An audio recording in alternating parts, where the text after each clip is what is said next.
Yes, sir. This is Paul with Shirley Fabrication over in Alabama. Got my offset cooker fired up this morning. I'll show you some briskets. Beautiful looking meat. I'm getting some color on these things. I'm running actually about 300 degrees on cooking, 275, 300, 325. These are whole packers here, right here. I also have just a flat up top. I need to start sticking a probe in them, not for internal temp. I'm just looking for a probe thickness, probe tender on them. And I'll probably put these in pans with all dew in them later. I also have 3 baby backs I throwed on there. I'm fixing to throw them baby backs on top.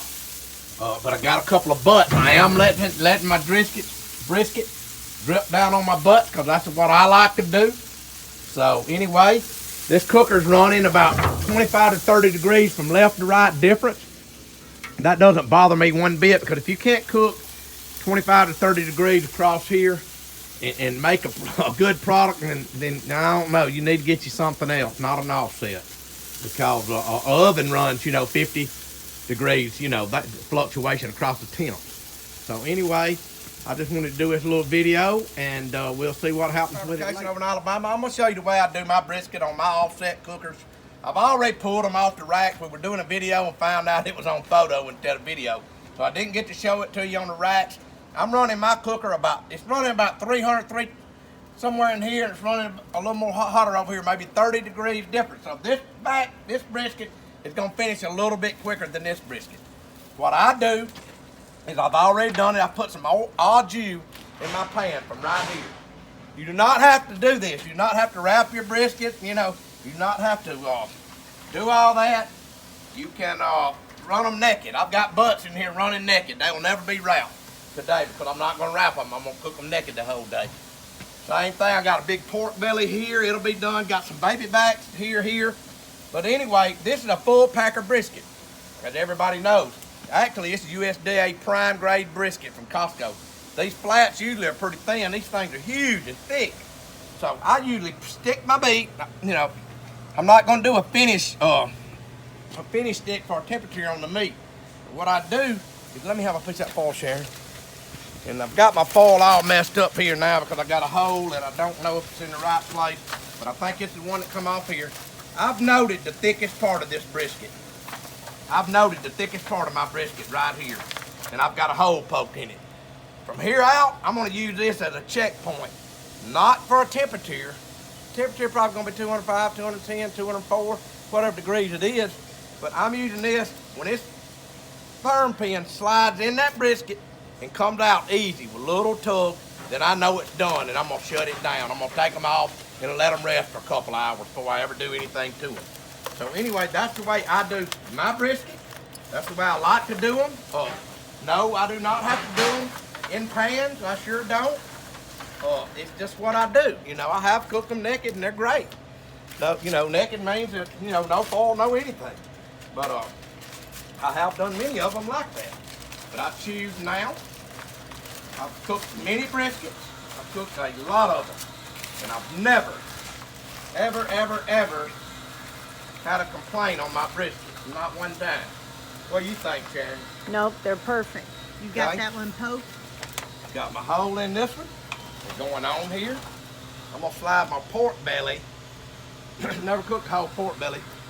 As everybody knows, that's bacon, but my buddies Matt, Shag Dog, Kurt, Chris, contacted them this morning, Sharon.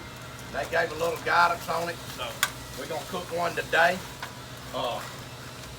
And it's going to be good, I promise. I'm going to put a little bit of room here. This is my last brisket over here. Again, these are USDA prime briskets, prime grade briskets. So I know this is going to be, come up here, Sharon, show them the brisket. I mean, this is some beautiful looking meat. It is. It's really good looking meat. Gonna be great. So I know it's gonna be right there. It's gonna be about the thickest part of my flat. So I'm gonna wrap these things up again. And I'm not the best wrapper. I don't try to make the things look real pretty and all that. I just want it to be good. So I'm gonna go ahead and pick this up, put it back on my offset. Whew, one good thing about our cookers, in most cases, People now are getting the chef with a backsplash. Old Matt, my buddy Shack Dog came up with that. And I put it on a lot of cookers now. So I'm gonna hit this right here. I don't like all that stuff on my shelf. It's gonna get on there anyway. But there it is. And, I got some stuff right here. I'm gonna wipe my hands with. Clean my hands off. I'm out in the shop building cookers today, but I like to cook too. While cooking all this meat, but I don't know, the passion I have, like to cook, I always have, grew up cooking with my dad, and it's just what I like to do. So I've got a couple of baby backs down here on the bottom. I'm fixing to throw them up on the top shelf. I may come out here and boil them for about 45 minutes. I have not decided. There's a couple of pork butts right there. I'm gonna throw my baby backs up there. If they drip on that thing right there, I can give a hoot. I don't care. Doesn't matter to me. In fact, I'm gonna take my pork belly, put it down here. That's a butt. I don't even know how that butt's feeling as far as probe tender. A lot of times I'll wrap them things. Oh, it ain't getting there yet. It's not there yet. It's got a little resistance. I don't want to slice it. I want to be able to pull it, shred it, whatever I want to do. So I'm gonna go back in here with a pork. See, look at that. Didn't it? Should have cleaned it off. Anyway, my old dog, look at Brisket down there. Brisket's hanging around wanting to see if he can get a bite. And notice I did leave my drain open on my cooker. Forgot about it. So anyway, things happen. But I'm putting these back in. I'm gonna move these things around a little bit. Getting away from that top. Like I said, I run about 30 degrees difference on the end. Right here, I can do some things to eliminate that. I'm good with it. Doesn't really matter to me. Like I said, if you can't cook with a little temp variation, I don't know. In my book, you need a little help, a little practice, something. Anyway, there I am there. Lock it down. Again, I'm gonna wipe myself a little bit. So I'm OCD a little. And how am I saying? Huh? There's Rip sleeping in the driveway. Okay, look. Okay.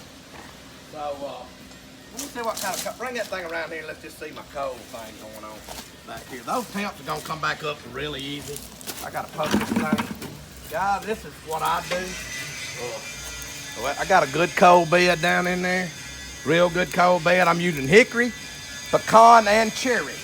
So, it'll take about 20 minutes. And I'm even putting my fire poker right now. So some of this wood got a little damp. Well, I'm gonna put it in there and leave it open. Cracked a little bit. Some of this wood got tad damp. My buddy Red brought me some pecan, dry pecan. And today, because I was out of dry wood, I've got some, but I've let it get wet. So anyway, what time is it, Sharon, you know? I don't know what time it is. Brisket's been on since 7. I'm gonna check it again in about probably an hour and a half, something. And when my therm pin slides in that brisket, and it's very little resistance, like, you know, that's going in. I mean, when it goes in pretty good like that. I just pulled a flat off. I had a small flat. I just pulled it off. It's inside resting. You hear all that grinding, I'll probably give it to some guys out there to eat. And we'll go from there. But anyway, I just want to show you what I do. My way is not the only way unless it's building cookers. My way is the only way here at this shop. No, I'm joking. Tyler's the leader. I just kind of do my thing, but I do expect you to do it my way. Unless it's better. Your way's better. I'm just having fun. Anyway, here's everything. Got my dog right there. He's looking for something. I told somebody this morning, a customer, I said, I could take a glove off. Come here, Bishop. Come here, buddy. I could take a glove off and put on top of my shop. And this dog would find a ladder and climb it to get my glove. He's always in something.